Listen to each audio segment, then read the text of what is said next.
Wow, I'm looking at 5 donations in one week.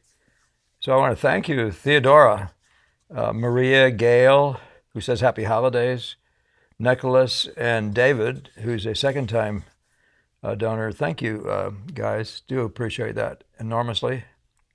The conversation today is from someone whose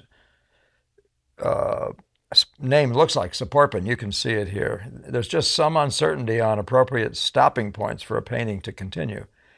Sometimes you can make out in my title what this is about specifically. I have to admit I'm at a loss precisely to say what this one's about, even though it's about two things. I'm not sure which one he wants me to be about.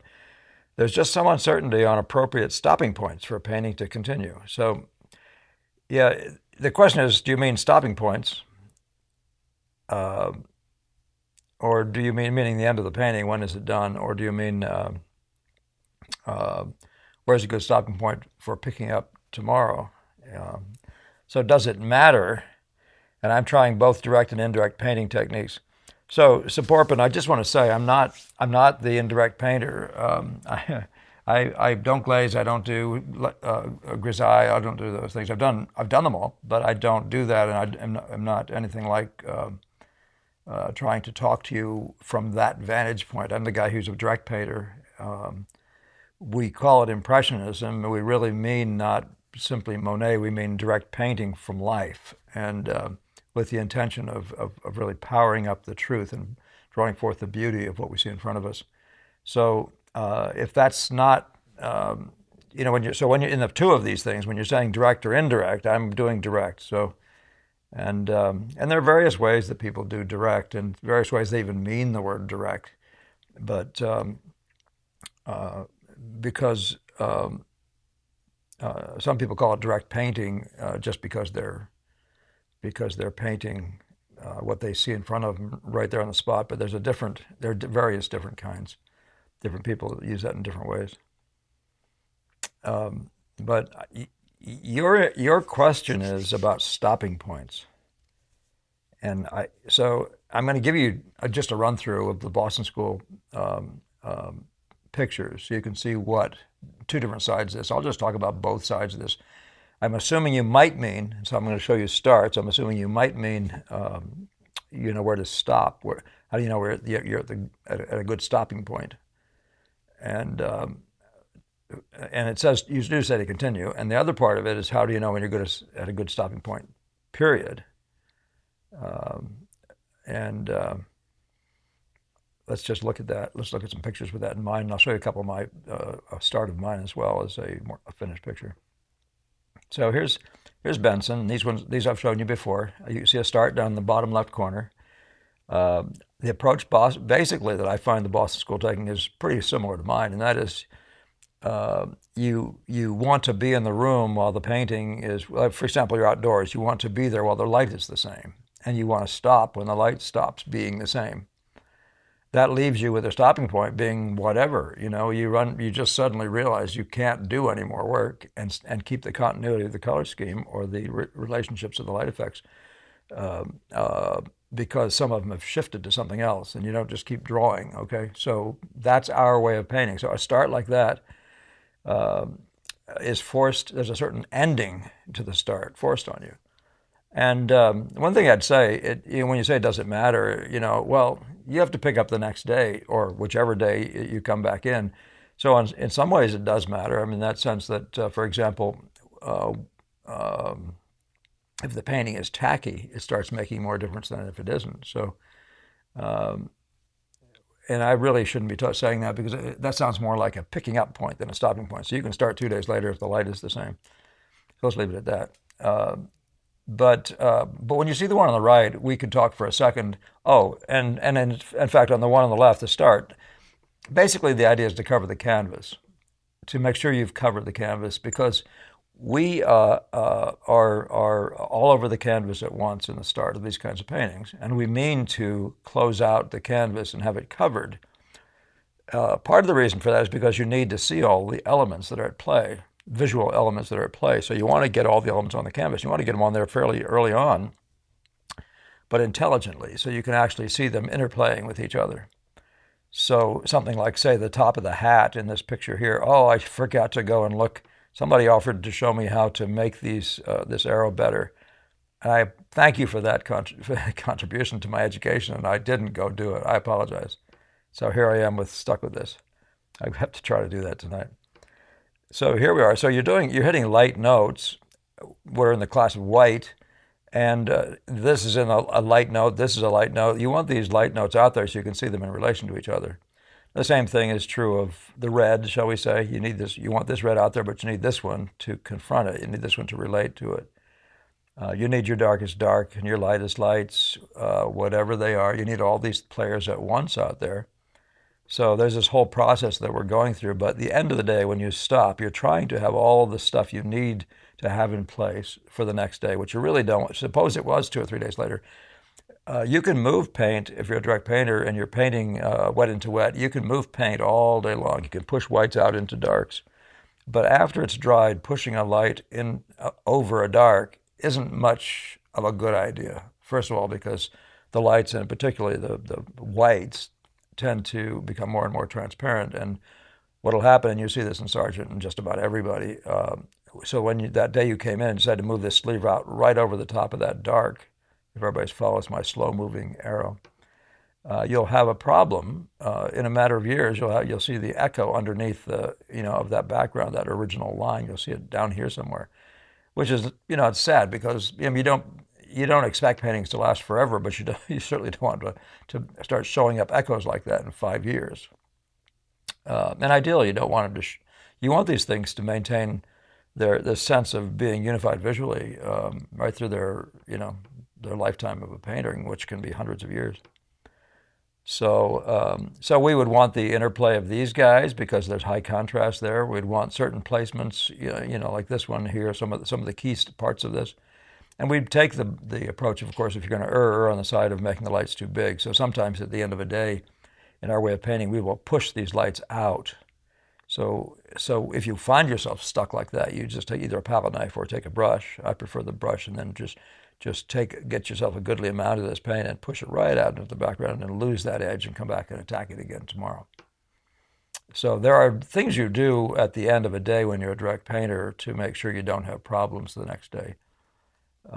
But where you end is just where you end as far as stopping points for the day. So let's see if any of this is any different. It looks, in this case here, it looks like, I'm showing you a start by Tarbell. Again, that person was Benson. This is a start by Tarbell, where you can see this is the part where the person is sitting in a chair. And you can see it's not a finished painting. It's very much a start, and yet there's very much specificity. In other words, he's taking pains to be articulate and accurate in places like this, because he doesn't want at the end of the day to have to move lights over darks. And it winds up being particularly important in places where there's high contrast like this. And less so in virtually anywhere else. So there'll be a certain amount of that, and if that's not good, you'll wind up pushing it out with a palette knife or a brush or something like that. But now let's address the other question. That's the question of finish. What's a stopping point? Brackman would famously say to us, it takes 2 people to make a painting, one to paint and the other one to drag him away when it's finished. Well, most painters, see, if you don't know what you're after, if you don't look at nature and see and say, yes, I see, yes, I understand somewhere what the beauty is that I really want to deliver, okay? And you could argue that for a impressionist, it's the simplest of problems, so to speak. It doesn't mean it's simple and to get your head around it. So you'll know when you've arrived, so to speak, at the finish. There'll be less and less question. The thing, by the way, is trying to be basically beautifully what it is in the lay-in the first day. Basically all there, right? And then sometimes you lay it in the first day and you can't even think to do something better to it if you've had a very good day. Doesn't mean I would never not come back the second time and really review it if I thought I was that lucky, and you never really are. But the idea of getting to where you're trying to go, so you have to have a vision, and so you have to have in your mind the ability to project what it is you're going for, so you'll recognize it when you see it, and then stop when you get there. Now, if you're a good painter, the stopping thing doesn't matter because the whole time you're working, you're trying to keep your edges from being, you're always keeping them workable, so you never wind up with a bad-looking edge painting. You have to go back and through it and manage some problem like that. Not that you might not anyway review things like that, but as you go along, we try as this kind of painter, we try to maintain a certain quality of paint, a certain look, and there's a handsomeness to the paint when you have a surface where it's got a uniform good quality and aesthetic. There's an aesthetic to the paint quality itself. Well, if you're maintaining that right from the beginning, the very best you can, that won't be an obstacle to stopping. But I remember looking at a Paxton. I'll look at it now, maybe if it's there. Let's jump to it. There's this Paxton nude here. Well, Gamble showed us a couple different starts by Paxton, and they were really crumbly paint. And yet we'd also have this one to look at over the Museum of Fine Arts, and it was really fine surfaced. And I remember asking Gamble once, well, where did that fine surface come from? And did he always start like this? It's very crumbly paint. I mean, really like clumped on with the end of a soft round brush or a hard round bristle. And he said, well, painters have a lot of dodges. Well, it never made sense to me. And I looked at many other starts by many other painters, and I didn't find that to be true, that people would do stuff and then sand the painting down. And so he implied that one might do that and sand the painting down just because that search for quality in the impressionist moment, so to speak, the first applying of paint, trying to get the really healthy, juicy paint to do the most wonderful thing you could. But I found that none of the other guys did it, and I didn't find that he did either consistently. So I honestly don't believe that Gamble was right about that, because he didn't say that he was certain about it. So it's not a problem for us to say that, is it? So here again, you're seeing a lay-in, and the guy obviously stopped right here, right? Canvas is covered. All the key things, the top players, the exits, all those things that really matter are in the right place. The lightest light is sitting there performing a job that he intends to keep rather like that. He's probably in the course of the sittings with this model, seen the model come in and out, and she takes the pose over and over, and this keeps happening again and again, and he likes it in some way. He's got the color relationships right and all that sort of thing. And the surface quality will be something he can work on the next day without a problem, so he can stop anytime he wants. So, I can't think if there's anything else I would want to tell you. I mean, we really are trying to get the color relationships right from the beginning, as you could see in that previous one with the trees in the background. He's trying to get the color relationships right from the beginning. Not in their fine way, but in the grand, great relationships, right?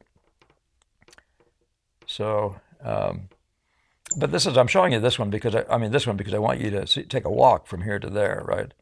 But you'll find that there are phases in this thing. See, if you maintain the visual order, and I really am talking about that which comes to the eye strongest, right? This and whatever it is in a series of relationships, whatever the most chromatic is, whatever comes to the eye strongest and the most important visually, as long as you maintain that as you plow through, if you follow the visual order idea, you'll always be, and this is the Baron Gros moment we're talking about, you'll always have everything in order. The visual order will have been established in your mind. We're talking about the most chromatic notes in relation, and so all the other notes in relation to that. The lightest light, the darkest dark, the leading effects and their relations to each other. So you'll have all these things set up, and you'll just maintain them as you go to next levels of the visual order march. You're talking about the top, what I call readers, the top silhouettes, the sharpest contrast. The highest contrast with the sharpest edges. And that series of them are sitting out. You organize from those points, then you keep those as you move through down to the next levels of readability. Again, I recommend the reading of Hildebrand's book on the problem of form. He's a sculptor. He did paint, but his conversation about form for a painter is fascinating, coming from a sculptor. But I'm showing you also that there's any level of finish. Tarbell's he's different from Vermeer, and he's different from even the Paxton interpretations of Vermeer, in that he didn't mind that sort of loosey-gooseness. So it's not like it's carefully modeled. Vermeer, he gives you these transitions of shadows on the walls, for example. But these guys are a little bit more casual about it. But they're not casual about the articulation at points where the drawing is, We say that meaning where the drawing is, but that's simply where we're talking about. There's significant silhouettes that have what you may as well call line quality. It's not lines, but the contour quality with the light and all that sort of stuff. The specificity of these things is quite nailed, and you'll see that in many, many places. But the evolution of the detail of these things, that's you maintain the general uniformity, knowing where you're heading with these effects, and you keep and by the way, we do lead with this. So if you left today with some secondary part way more worked up than the primary, than the center of interest, that's kind of problematical for the next day. But you still, you sometimes do dumb things. So I don't know how far afield I am here. I'm just having some fun.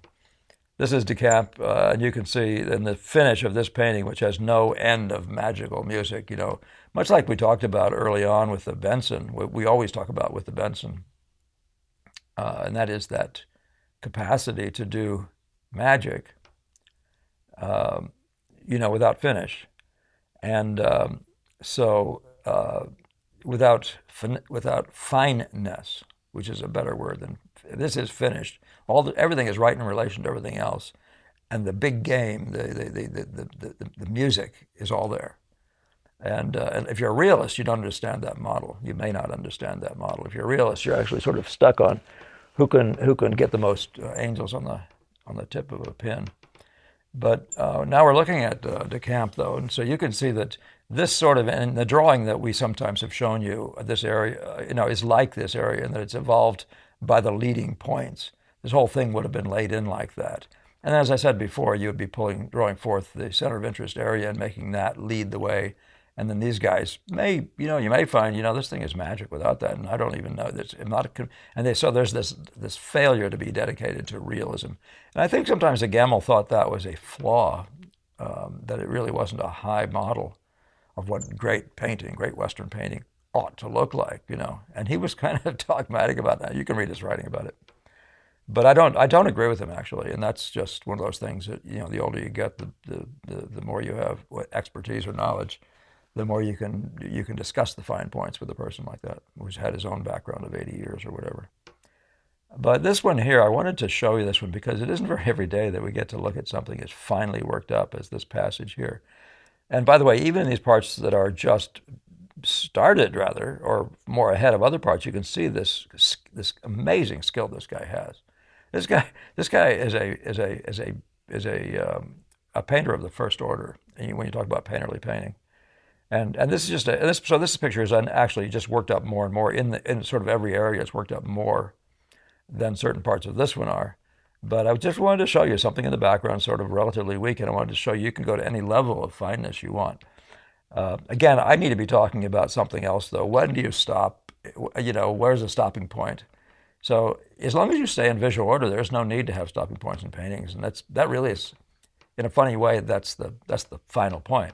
But the finish, if you mean that stopping point, that really has to do with your vision. When you looked at the model, if you don't understand, if you don't have the ability to grasp the visual impression in the sense of where the true music lies in this ensemble of things you're looking at, then that would be something you need to begin as you work. You stay focused on that. Learn to find that before you ever get started.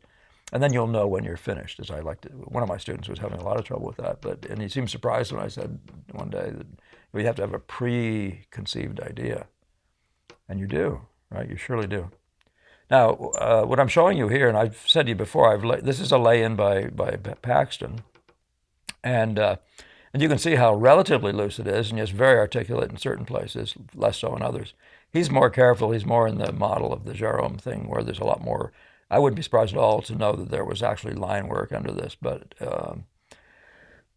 because I've never seen anything by him that is truly loose as a start, like a start by Tarbell or Benson or Decamp.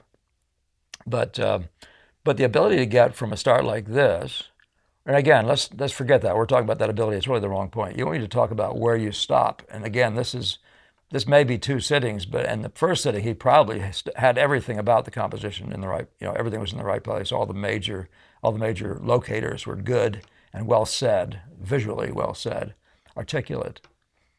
And then the second day, he went to the next level of finesse, which sometimes has to do with breaking up Like he might have had this big sweeping thing just turning slightly blue and then red, and you might now today have considerably more form, say, in this area than you would have had in the first day.